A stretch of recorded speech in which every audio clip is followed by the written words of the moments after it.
Selamat datang di channel Pemuja Malam. Jangan lupa like, share, and subscribe ya. Terima kasih.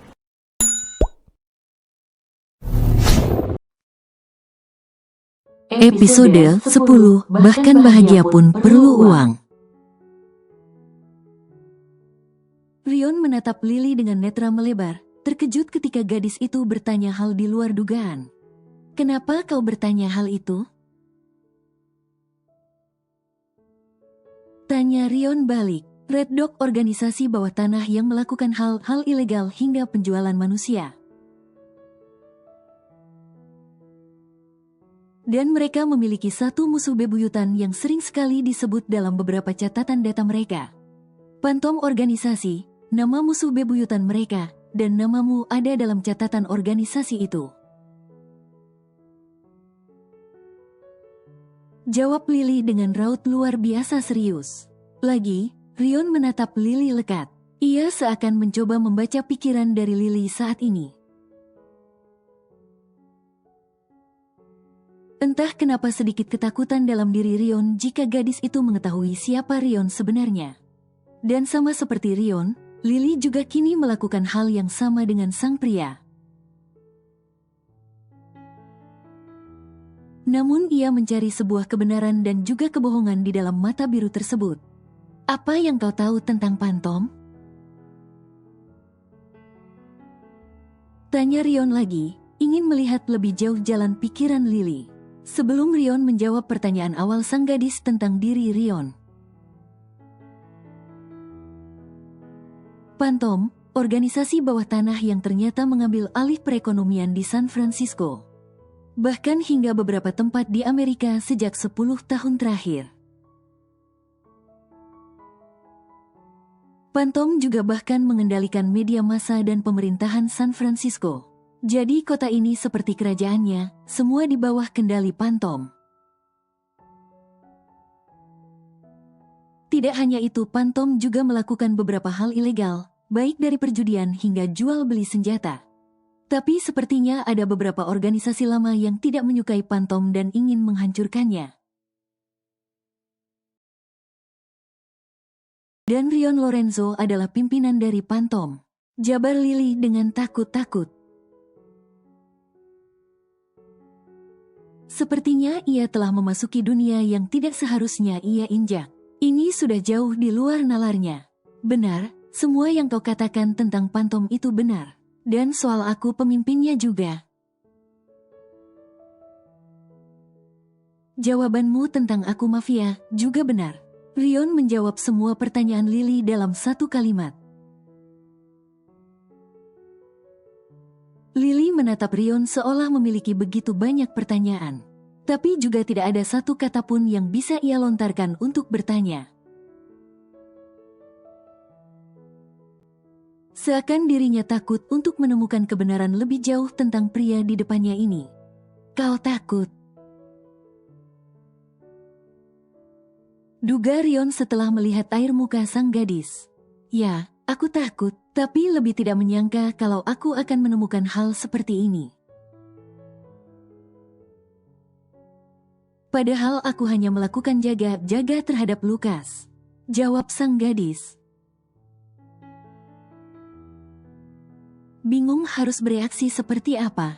Seperti yang kau tahu, perusahaan Lorenzo termasuk perusahaan tertua di kota ini, bahkan untuk beberapa tempat di Amerika. Untuk menunjang perusahaan skala besar, Lorenzo harus memiliki topangan yang tidak bisa digoyahkan. Uang adalah salah satu kuasa mutlak di dunia ini. Dan untuk menyetabilkan perusahaan Lorenzo, semua topangan harus ada dalam segala sisi. Dan uang paling cepat didapatkan dengan cara ilegal. Tapi tenang saja, Pantom hanya mengeksploitasi barang, bukan manusia. Kami tidak menjual belikan manusia. Justru kami menghentikan hal itu yang selalu dilakukan beberapa organisasi bawah tanah di kota ini maupun benua ini. Jelas Rion dengan tenang, mengusap punggung tangan sang gadis itu. membuat Lily merasa aman dan tahu kalau Rion bukan orang yang perlu ia takutkan. "Apakah kau sering terancam nyawanya seperti hari ini?" tanya Lily. Ekspresinya berubah menjadi kekhawatiran dan itu mengejutkan Rion. Pria itu mengangguk dan berkata, "Termasuk kejadian penculikan Lucas kemarin. Itu ulah dari orang yang sama, Red Dog." "Jujur aku takut. Sepertinya aku masuk dalam hal yang tidak seharusnya aku ketahui. Tapi aku juga tidak bisa mengabaikannya mengingat Lucas juga bisa saja terlibat kapanpun dan kau juga. Seperti hari ini, terlambat setengah menit saja, maka kau akan menghilang," kata Lily dengan pergumulan hati dan pikiran. "Tahu kalau ia bukanlah ranah dirinya. Aku tidak menyangka kalau kau bisa menemukan tentang Pantom dan lainnya dalam waktu singkat. Sedangkan Pantom bekerja dalam bayangan. Sistem Pantom pun yang paling terbaik demi menjaga rahasia di dalamnya. Kini aku tahu kenapa Franz menarikmu ke Lorenzo bahkan ketika sebelum kau lulus. Kemungkinan besar Franz ingin menjadikanmu sebagai penggantinya untuk membantu Lorenzo dan Pantom. Jika sesuatu terjadi padanya atau ketika ia telah pensiun nanti." Rion kini sungguh mengakui betapa jeniusnya Lily. "Mr. Franz anggota Pantom juga?" Lily terkejut mendengar kabar barusan ini. Rion mengangguk. Dia jantung Lorenzo dan Pantom. Lily benar-benar tidak menyangka kalau orang yang ia hormati itu jauh lebih luar biasa dan mengerikan. Pria parubaya yang selalu melemparkan candaan garing ke rekan-rekan kerjanya itu. Ternyata justru memiliki sisi tak disangka. "Jadi setelah kau tahu semua ini, apa yang akan kau lakukan?" tanya Rion. Ia takut sekarang kalau gadis yang telah menempati sisi terdalam hati Rion akan pergi. Setelah mendengar tentang Rion dan juga siapa pria itu sebenarnya. "Apa boleh aku tetap seperti ini? Jujur aku sudah merasa nyaman dengan semua ini. Dan aku tidak ingin meninggalkan Lucas. Jika kau butuh bantuan apapun tentang dunia cyber, aku akan membantu sebisaku," jawab Lily tenang. Keterkejutan terpampang jelas di wajah Rion mendengar penuturan dari Lily. Ia menciumi punggung tangan gadis itu sekarang, merasa bersyukur karena sang gadis mau tetap di sini. Ketakutan seolah menguap dari diri Rion setelah berpikir kalau gadis itu akan meninggalkannya dengan Lucas. "Rion," panggil Lily saat mendapati Rion hanya diam dan menciumi punggung tangan gadis itu dengan gestur hormat. "Terima kasih sudah memilih untuk tetap tinggal. I really appreciate it, Princess. Aku berjanji akan menjagamu dari sesuatu yang membahayakanmu. Aku ingin kau tetap di sini, hidup dengan normal dan bahagia," ucap Rion tulus. "Jika sesuatu terjadi padamu di luar kendaliku, percayalah dengan cara apapun aku akan menyelamatkanmu," sambungnya. Lily mengangguk. Ia tahu kalau pria di depannya ini berkata jujur dan tulus. Ia bahkan tidak menyangka kalau pria yang baru saja Lily sebut dengan seorang mafia justru bersikap begitu lembut dan penuh afeksi seperti ini. Seakan kesan berbahaya dan kasar dari seorang mafia tertanggal sudah di pikiran Lily. "Liliana," panggil Rion selembut satin. "Ya, aku mengizinkanmu untuk mengakses apapun tentangku, Lorenzo, dan Pantom." Kuberikan dirimu juga akses semua bank, perbelanjaan, dan juga uang milikku dan Lorenzo. Kau bebas menggunakannya semaumu. Aku hanya meminta bantuan kecil. Tolong terus awasi kami seperti yang kau lakukan hari ini. Titah Rion serius tanpa keraguan sedikit pun. Hah, jangan bicara yang tidak, Rion. Aku tak masalah membantumu. Tidak perlu sampai memberikan semua akses hartamu seperti itu. Kau gila, bagaimana kalau aku mengambil keuntungan dengan semua itu, menguras hartamu sampai habis? Lily benar-benar tidak habis pikir dengan jalan pikiran pria satu ini. Terkadang uang seperti bukan masalah besar untuknya. Rion justru tertawa mendengar ucapan Lily. Inilah alasan kenapa pria itu membiarkan Lily mengakses semua hartanya. Karena walau Rion memberikan semua itu di depan mata sang gadis, ia yakin kalau Lily tidak akan tergoda. Ia telah mengawasi gadis ini, dan uang bukanlah prioritas teratasnya, tapi hidup yang nyaman dan bahagia. Pikiran gadis itu sebenarnya lebih sederhana dibandingkan yang Rion pikirkan. Dan untuk membuat keinginan Lily terwujud, yaitu hidup nyaman dan bahagia, maka Rion hanya perlu menggunakan uang tak terbatasnya itu untuk memenuhi kebahagiaan sang gadis. Di dunia ini, apa yang tidak bisa dibeli dengan uang? Bahkan bahagia pun perlu uang, bukan? Lily menunjukkan semua hal yang ia temukan dari hasil hacking tidak sengajanya kepada Rion. Memperlihatkan bagaimana gadis itu dapat memasuki sistem milik Red Dog. Hingga menemukan percakapan tentang rencana pembunuhan Rion. Pria itu benar-benar menahan amarahnya mengingat ada Lily di sampingnya. Dan ia tidak mau memperlihatkan sisi buruknya kepada sang gadis. Saat melihat betapa niat Red Dog ingin menghabisi Rion, ia melihat begitu banyak hal yang direncanakan demi bisa menjatuhkan seorang Rion Lorenzo. Mereka benar-benar gila. Sepertinya dendam karena aku menghancurkan bisnis jual beli perempuan terakhir kali, ucap Rion yang mengusap wajah karena kesal. Aku akan menduplikat isi smartphone-mu, boleh kan? Izin Lily.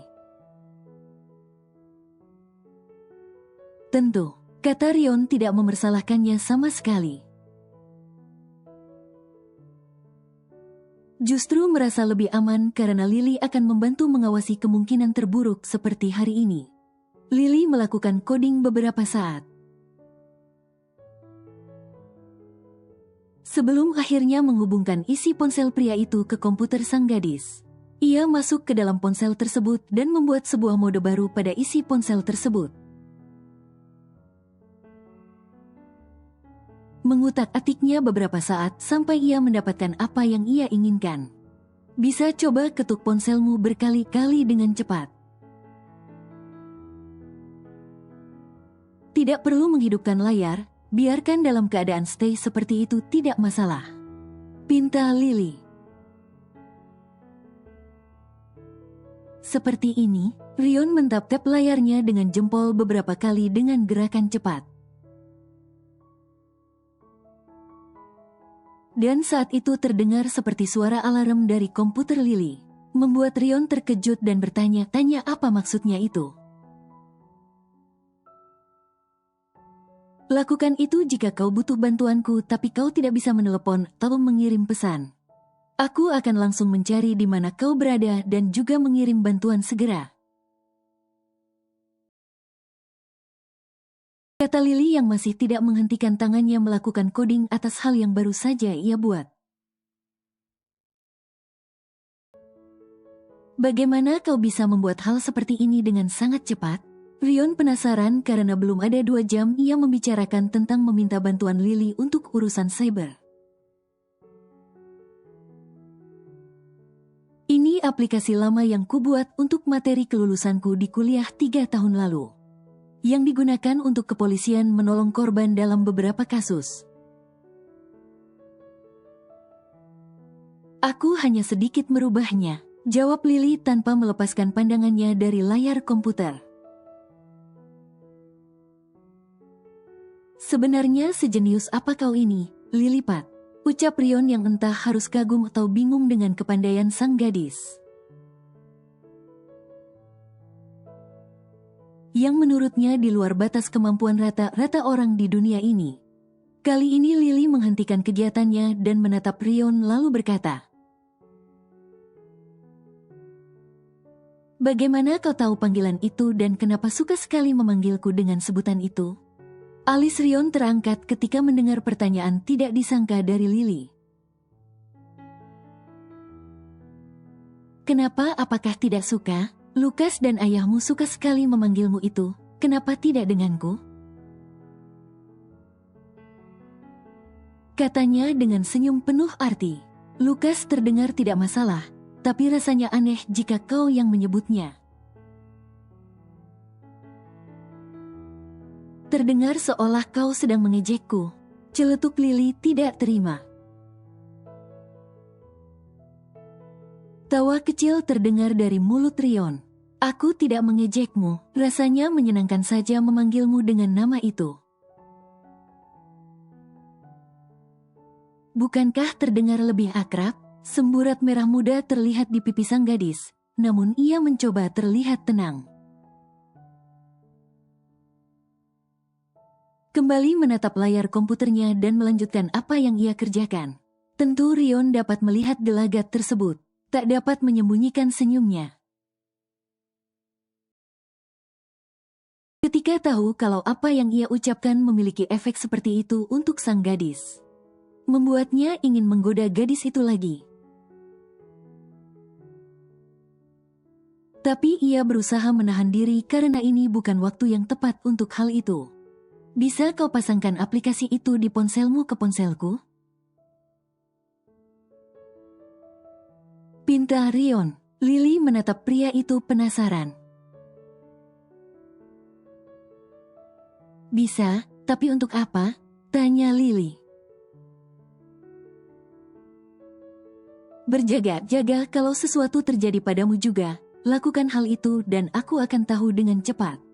Aku akan segera datang untuk menyelamatkanmu. Kita tidak pernah tahu apa yang akan terjadi. Terutama saat kau telah masuk urusan dunia bawah tanah." Rion menjawab dengan hati berdoa kalau hal itu jangan pernah terjadi pada sang gadis. Oke, Lily tidak menyangka kalau Rion akan meminta hal itu. Tapi ia tetap melakukan apa yang pria itu inginkan. Mencoba menghubungkan antara ponsel miliknya dan juga milik Rion. Rion terus memerhatikan apa yang Lily kerjakan perihal aplikasi yang ia pasang di antara ponsel. Bahkan menghubungkan dengan ponsel Dante juga, dan berencana memberitahu kepada Franz tentang hal ini. Dengan begitu baik Rion dan Lily memiliki backup dengan cepat jika terjadi sesuatu kepada mereka. Membuat keduanya akan mudah ditemukan selama ada internet di sekitaran mereka. "Sebaiknya lanjutkan besok saja, ini sudah terlalu larut, kau harus istirahat," suruh Rion saat ia melihat waktu menunjukkan pukul 1 lewat tengah malam di komputer sang gadis. "Sedikit lagi," kata Lily. "Berapa lama?" tanya Rion. 1 jam kira-kira." Lily menjawab dengan santai. Helaan napas terdengar jelas dari Rion ketika dengan mudahnya sang gadis menjawab. "Tidur sekarang atau tidak ada es krim untuk sebulan," ancam Rion langsung. Lily langsung melihat Rion dengan pandangan tak percaya. Lagi-lagi pria itu menggunakan makanan kesukaan Lily sebagai ancaman karena tahu hal itu selalu berhasil. Tidak ada bantahan. Kau tahu kalau aku tidak main soal larangan makan es krim, kan? Aku akan beritahu ayahmu jika perlu, kalau kau banyak makan es krim selama di sini. Ucap Rion dengan senyum lebar, tahu kalau dirinya akan selalu menang menggunakan cara ini. Bukankah itu curang? Tukas Lily yang jelas tidak terima. Aku tidak curang, aku hanya menyuruhmu untuk segera tidur karena sudah lewat tengah malam, Princess. Rion berkata dengan nada lembut, tanpa ada paksaan atau memerintah. Tapi ini tanggung, 1 jam lagi selesai. Bantah Lily lagi. Mana ada 1 jam lagi itu tanggung, Lilipat. Jangan menguji kesabaranku, atau tidak ada es krim untukmu selama 1 bulan. Rion mencubit gemas pipi Lily tanpa sadar. Namun segera melepaskannya ketika sadar kalau ia telah melakukan sentuhan fisik tanpa izin sang gadis. Takut kalau akan menimbulkan perasaan tak diinginkan dari sang gadis. "HMP, kenapa kau terdengar seperti ayahku sekarang?" Lily merengut seraya mengusap pipi yang dicubit oleh Rion barusan. Melihat gadis itu aman saja setelah Rion mencubitnya, membuat Rion tahu kalau sentuhan fisik kecil seperti itu dari Rion tidak membuat trigger sang gadis tersentuh. "Baik, aku akan lanjutkan besok," ucap Lily akhirnya, lagi kalah dengan ancaman es krim tersebut. Good girl. Bersambung.